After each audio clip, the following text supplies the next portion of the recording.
இணைந்து ஜெபிப்போம். ஆண்டவரே, இயேசுவே, அன்பின் ஊற்றானவரே, உம்மை ஆராதிக்கின்றேன். ஞானத்தின் ஊற்றே, உம்மை துதிக்கின்றேன். நிறைவாழ்வின் கனிகளை தரும் ஆவியானவரே, உம்மை அன்றியோடு ஆராதிக்கின்றேன். விண்ணிலிருந்து வரும் ஞானத்தின் தலையாய பண்பு அதன் தூய்மையாகும். மேலும் அது அமைதியை நாடும், பொறுமை கொள்ளும், இணங்கி போகும் தன்மையுடையது. இரக்கமும் நற்செயல்களும் நிறைந்தது, நடுநிலை தவறாதது, வெளிவேடமற்றது என்று இன்றைய இறைவார்த்தையில் உமது ஞானத்தை அடைந்திட என்னை தூண்டுவதற்காக நன்றி கூறுகின்றேன். ஞானத்தை புறக்கணியாதே, அது உன்னை பாதுகாக்கும்.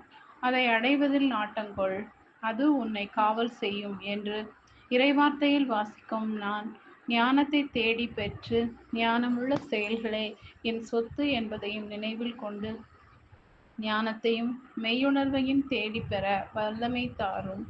ஆண்டவரே, இயேசுவே, சிறு பிள்ளையைப் போல மாறாவிட்டால் நீங்கள் விண்ணரசில் புக முடியாது என்று இன்றைய நாளில் உமது சீடர்களுக்கு கற்பித்தீர். அந்த சிறு பிள்ளை மனதை என்னில் உருவாக்கும். நீர் என்னை காண்பது போல் நான் என்னை கண்டு கொள்ளவும், அதனால் உமது விருப்பம் போல் என்னை மாற்றவும் அருள் தாரும்.